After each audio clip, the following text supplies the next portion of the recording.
Critique-Opolis is back.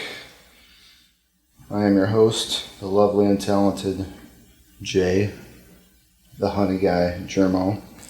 With me, as always, is Louisa, Janista. Today, the Skeleton Twins. This was all Louisa's pick, as we like to do our alternations from week to week. When did you see this? When I came out in the movie theater. You thought it down here in Ann Arbor? Mm-hmm. Okay. Your show. Okay. So, really what I remember from this is... I thought you resaw it. Yeah. Okay. No. I watched it like this last week. But, okay, all right. I've I just watched it 2 days ago. Twice before. Yeah, I just finished it that same night. And really I remember two things from it. I remember that Bill Hader and Kristen Wiig star in it, and a lot of people, at least me, I know them from SNL. I know them. I know that they were in SNL, but I haven't really consumed SNL for years. I mean, it's where comedians get a lot of they still get a lot jumping off point after they've been doing a club for a while, but I don't know, you can give me do you still watch it? No, quite honestly, I just know of them from probably watching YouTube clips, because when I was watching it on a somewhat regular basis, I don't think that they were on it.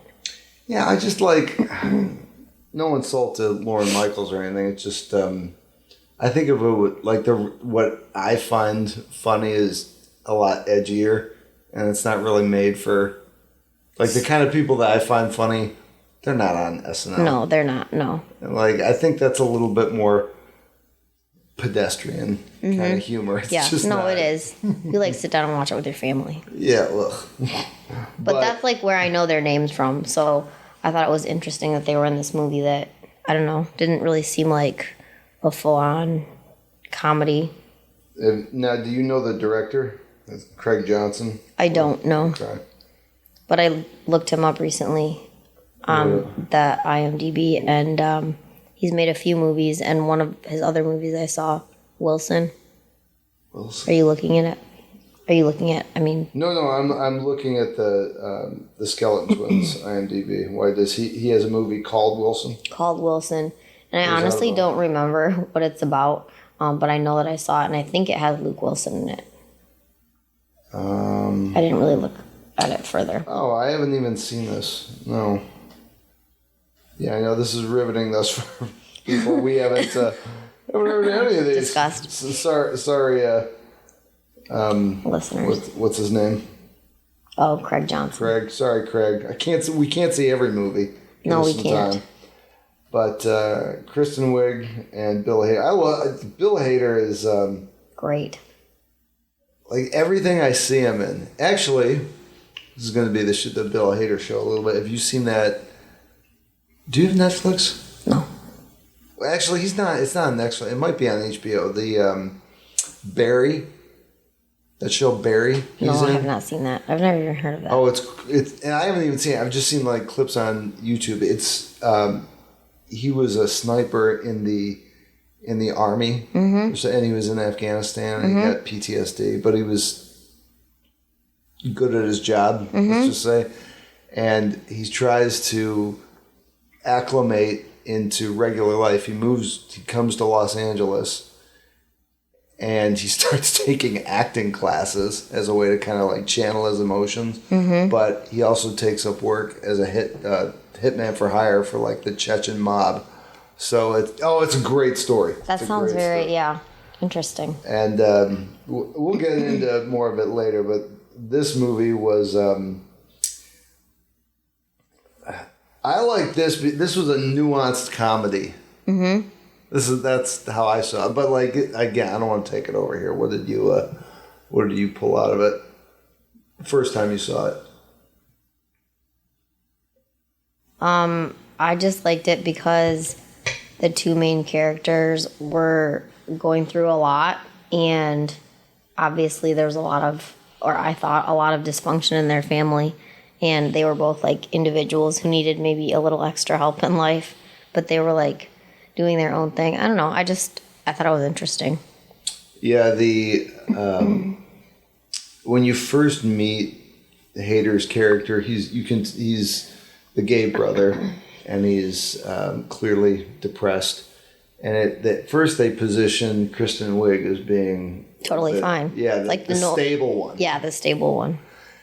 And married. Married in a house and all the stuff.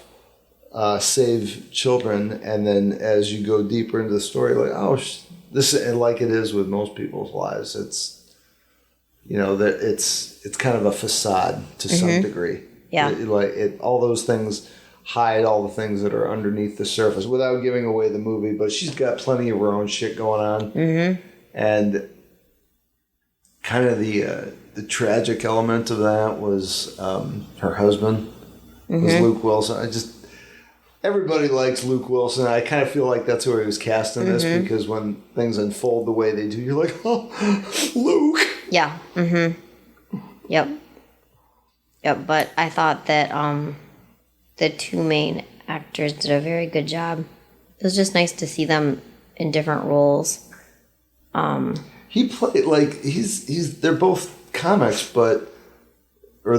I don't know if he's a comic or if he just does comedic roles, but he's really sliced out an area for himself being like damaged or troubled. Bill or Luke? No, Bill. Okay. Especially if you see this Barry show. He does well being like a troubled guy who's struggling to do the right thing with a comedic tip to what he does. And it's great to see an actor that I don't want to say they get typecast, but they have components of what they do that show up in a lot of a chunk of their personality shows up in virtually every project. Yep. And he definitely has that kind of damaged fury lurking just under the surface, kind of composite. And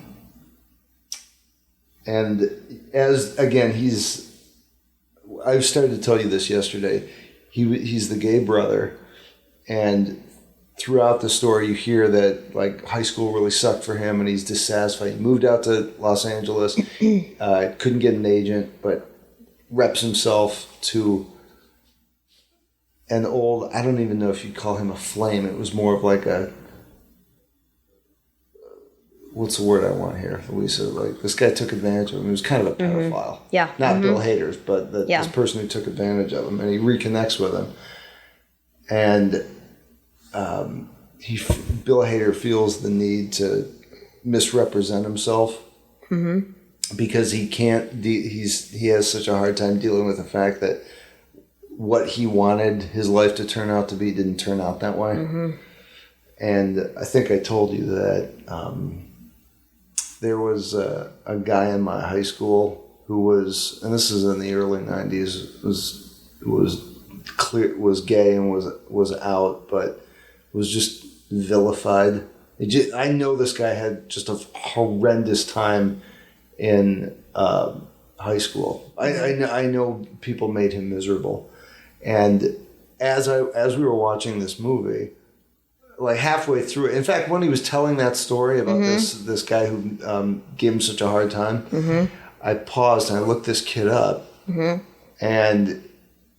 I'm not going to out anybody's life, but he ended up being I don't know if he's a choreographer or a professor, but he went to a big city, and there's a picture of him on his this university's website, and I think I remarked to you, this is the first time I didn't even know the guy had teeth. I didn't know. I had never seen him smile ever, and.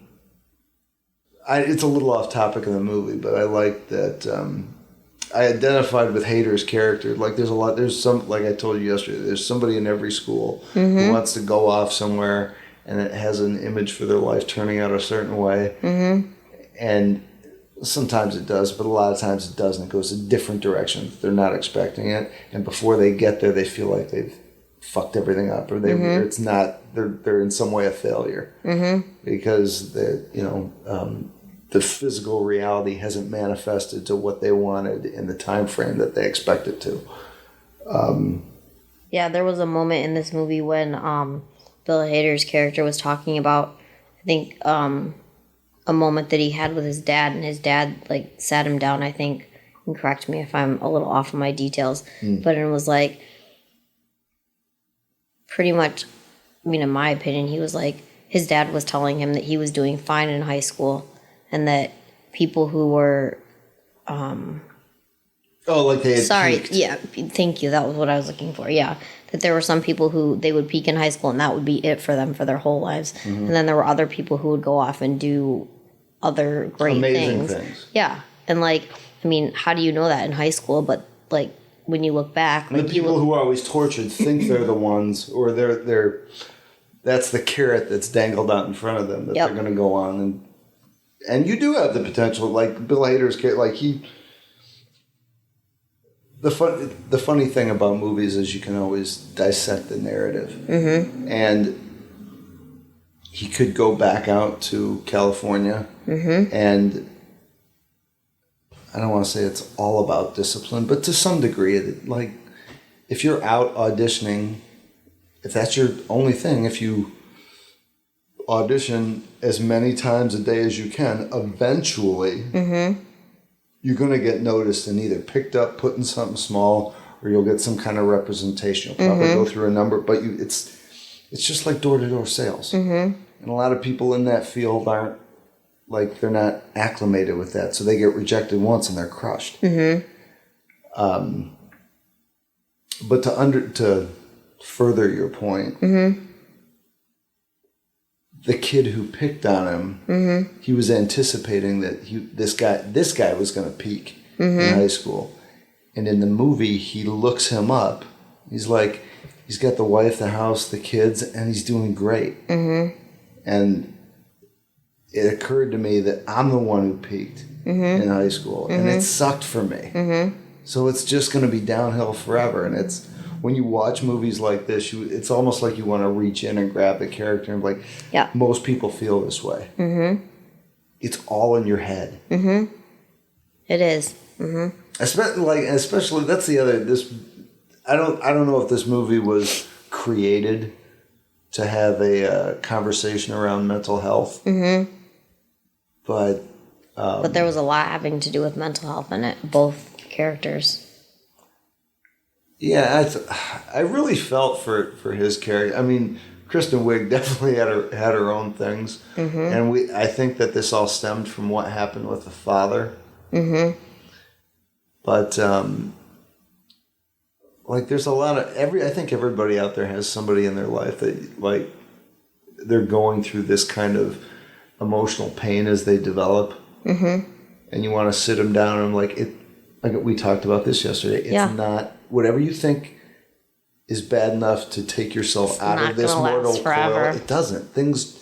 That's what life is continual change. And then, like, a lot of people just have a problem with it because you get set into a rhythm, and change comes about when it comes about. You don't get to, you can't plan it,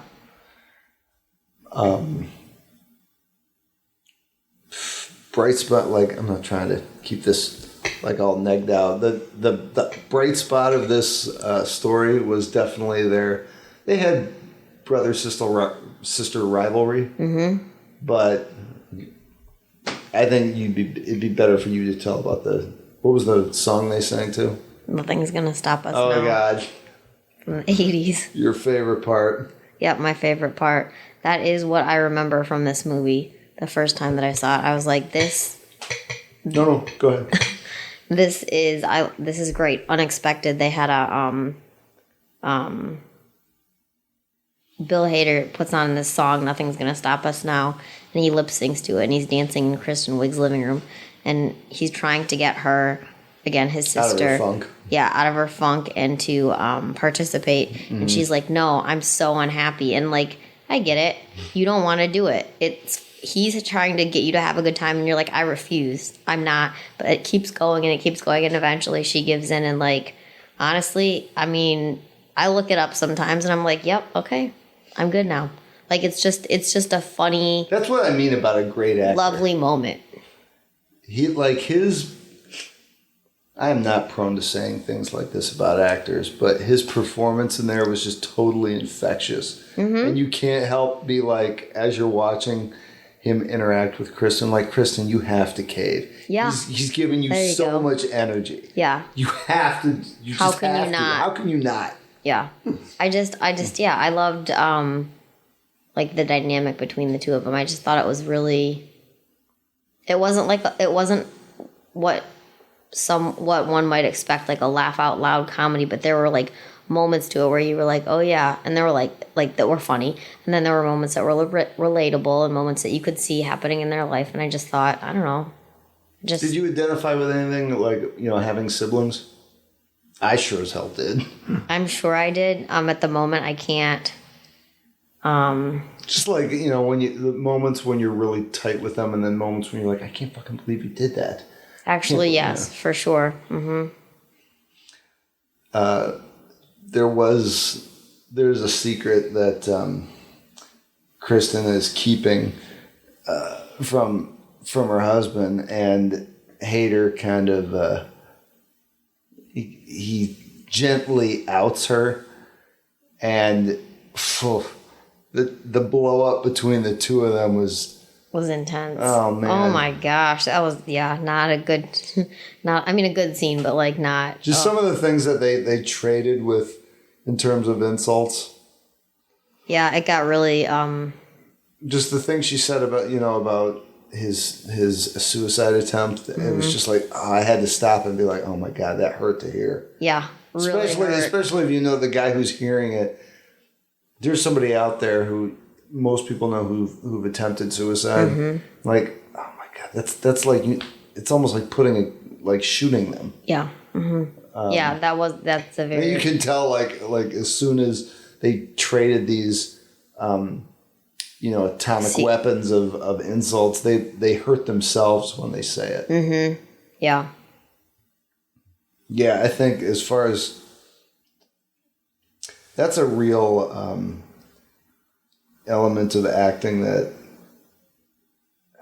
I don't want to say it's unsung because of all the awards that are out there, but like comedians who do well with drama. Mm-hmm.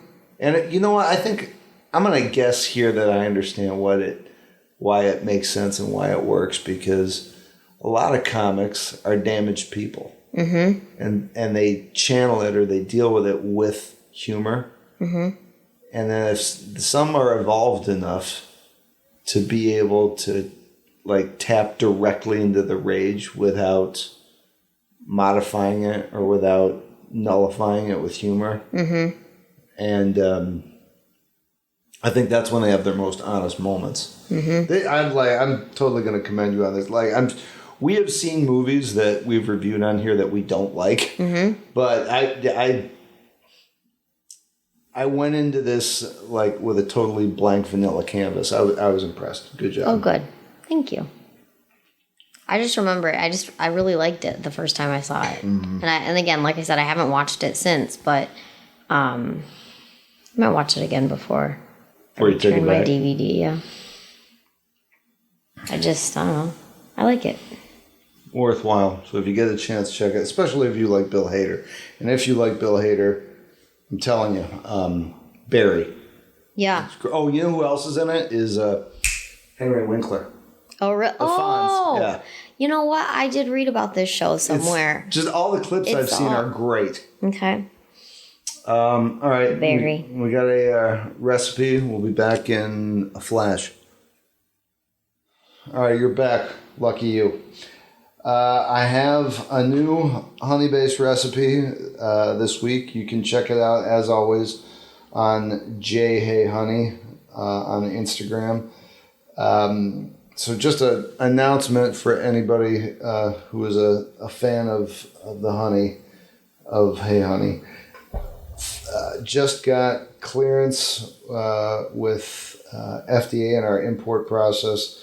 I finally got over a Tuscan sunflower honey, which we have made into, it's going to be like a limoncello honey. We steeped vanilla bean and lemon peel into it. Tastes just like limoncello. So, of course, to go along with it, I had to find the perfect recipe. So, bear with me. I'm going to try not to put you folks to sleep with my abysmal reading skills. But hopefully you have a sweet tooth out there. It's a little lengthy, but it's a limoncello cake that Totally worth it. I'm gonna suggest that you use the Turkish sunflower limoncello. Couple of ingredients here, so start taking notes or just replay this.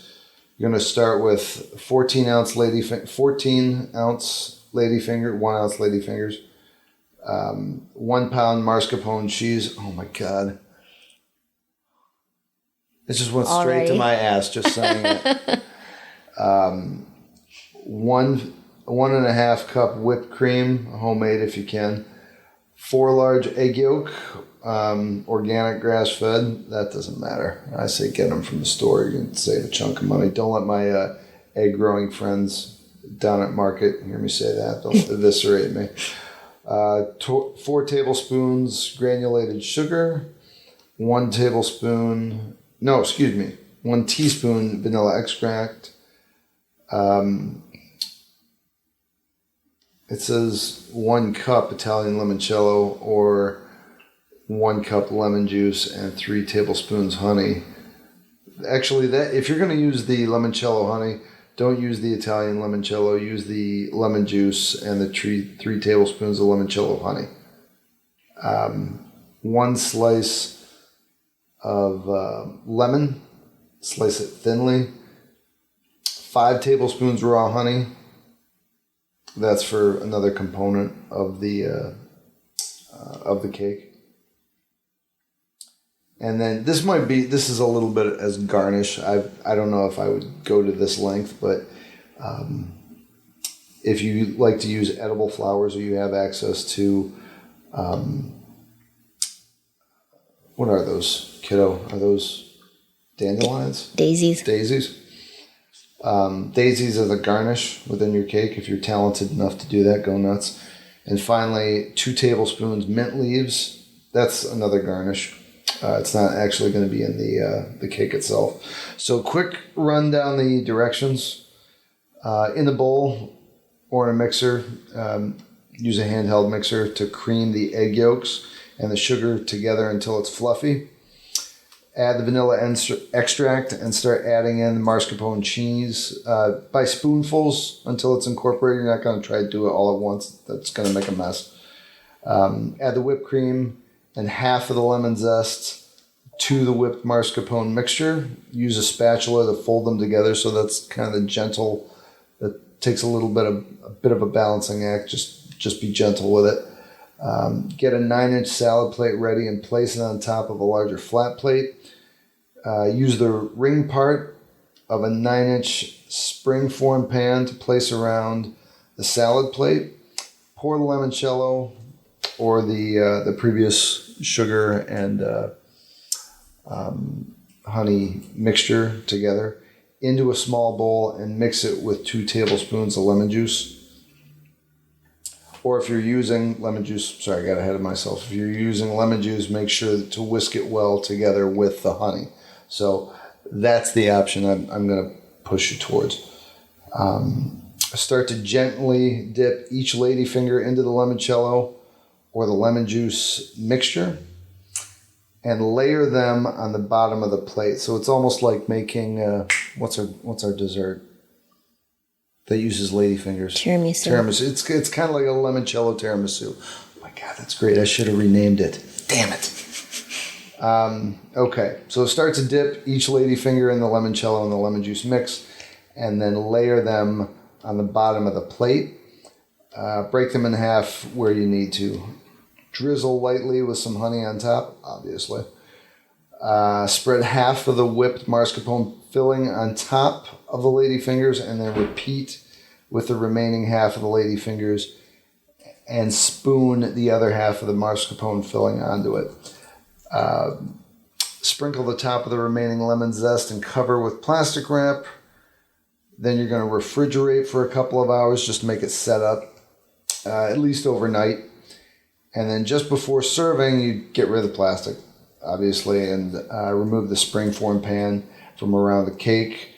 And then quite simply just drizzle the top of it with either wild honey or I'm really going to suggest this sunflower limoncello. I just had it in my head that it was going to work when I was telling Louisa about it a year ago, and I'm going to pat myself in the back. How did it come out? Delicious. It's really good. It's amazing. It's really good. I'm not even paying her to say that. No, definitely not. Like, I haven't had sunflower. I've only had an Italian sunflower honey about 7-8 years ago, and it was really good. But this is a little lighter, and the vanilla and lemon zest combination, I'm telling you, it tastes like honey limoncello. It's so good. It's one of the best ones I've made. I'm really, really happy with it. So you can't get it in Ann Arbor, but check the website for it now and again. And there's a picture of this limoncello cake on Instagram at JAY Hey Honey. All right, that's it. Onto the headlines.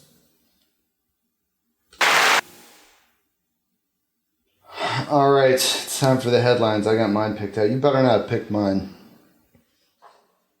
You're going to go first. Okay. What do you got? I have woman wins $10 million in the lottery after accidentally pushing the wrong button on the lottery machine. Wait. What? Where at? I don't even know how to play the lotto. I do not either, actually. But I think I don't know how to play it on a machine, to be honest. Was it like a slot machine? It doesn't look that way. No, it looks like, I don't play the lottery, so I don't know. But it looks like a lottery vending machine. Oh, wow. So, like, not like in Las Vegas, like at the casino, but not like buying a ticket, like maybe the old-fashioned way. I don't know. But in the middle somewhere. But it happened in California. Of course it did. And you never hear stories like this out of New Hampshire. Nobody ever wins $10 million in New Hampshire. Anyway, go ahead. This lady, Mrs. Edwards, we'll call her. Last November, it says she had just put $40 into a lottery ticket. Oh, here we go. Vending machine at a supermarket in Los Angeles when some rude person, she says, bumped into her, causing her to accidentally push the wrong number on the machine. She said, he just bumped into me, didn't say a thing, and walked out the door. Just walked out the door. She says she usually... It's God intervening, for sure. Huh? It's God intervening. What's that? Okay. What do you mean? You know, somebody like the Almighty intervened. Oh, I see what you're saying. Thank you. You have to go that way. Yeah, so that Move she can... over one so you can cash in. There you go. Thank you for explaining. And she's still miffed about it. She's still like, oh, can you believe that jerk ran into me and made me win $10 million? What a prick. So awful. So awful.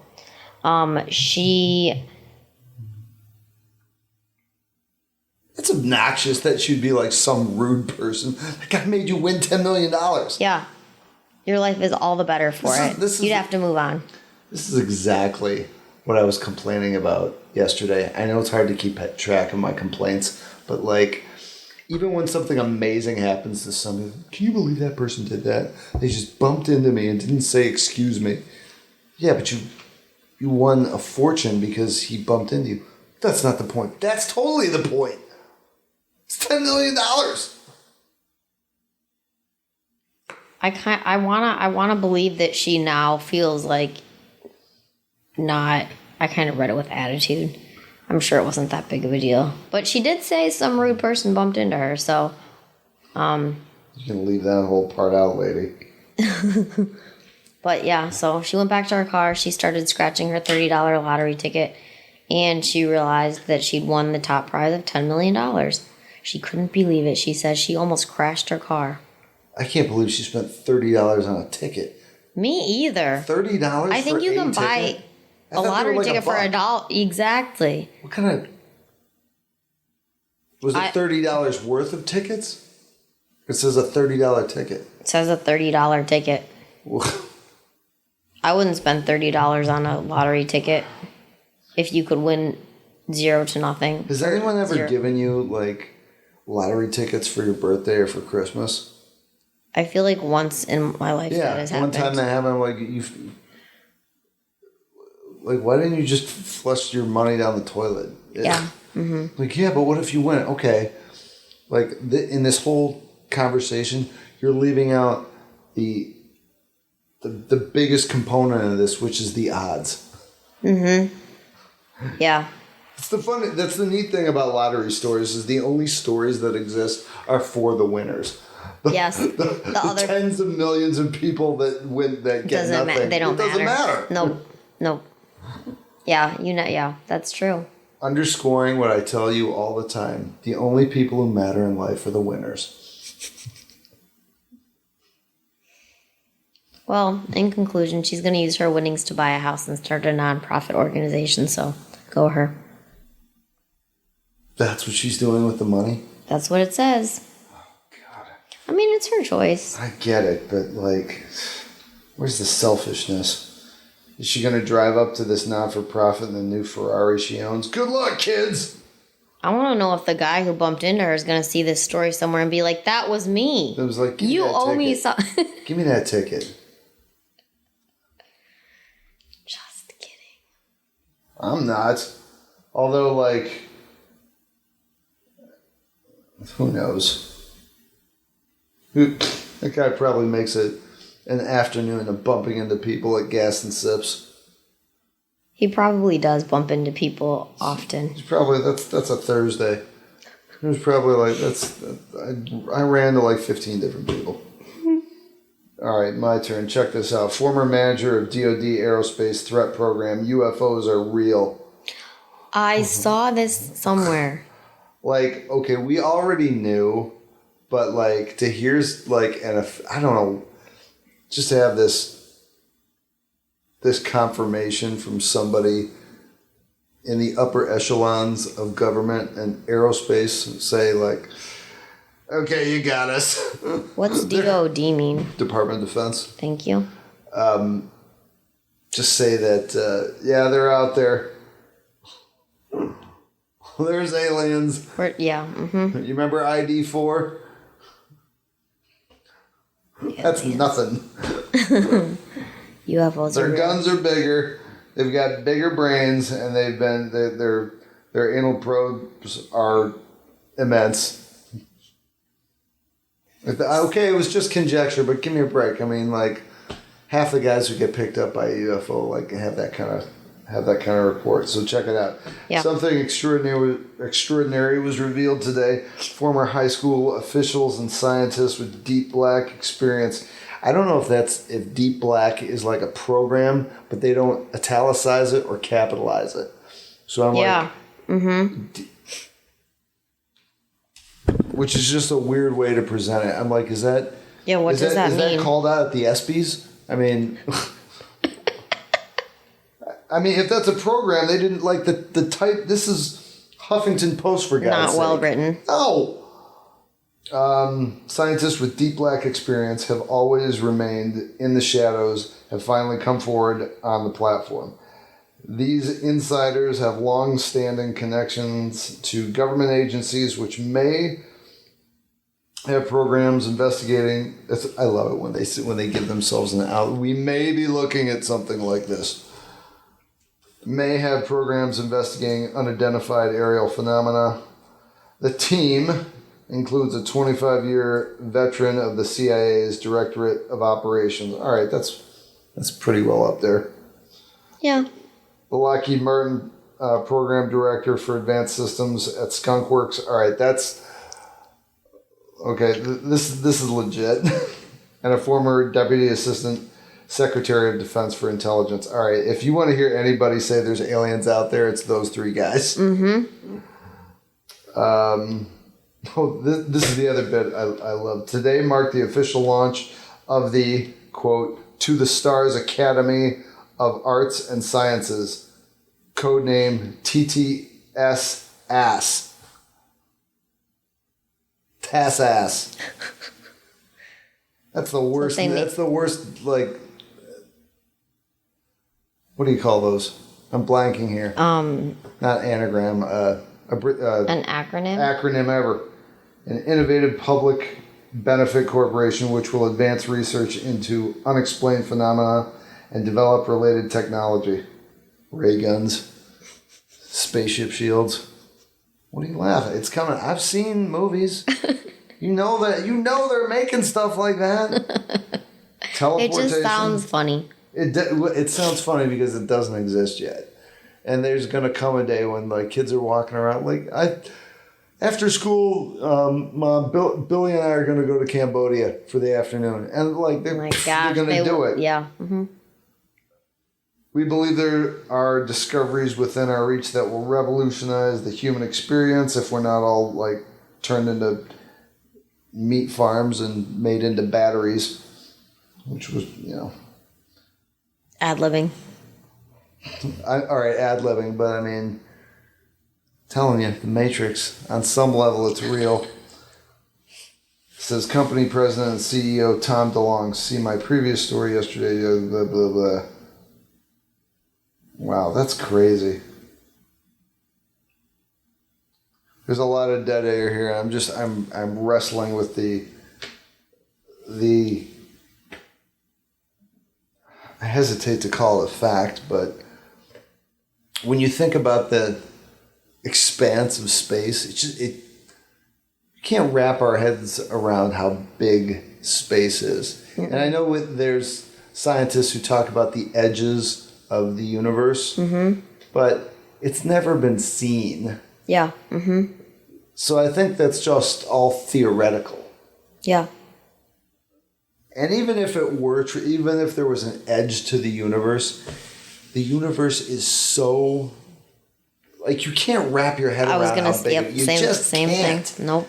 I mean, just within our galaxy. Yeah. Mm-hmm. Yeah, just ours. Nearest stars are like millions of light years away. Mm-hmm. Like traveling at the speed of light before you hit another one. You're telling me that there's not something else out there that's, cooking up, flying around in a intergalactic toaster, or however they get around up there. Mm-hmm.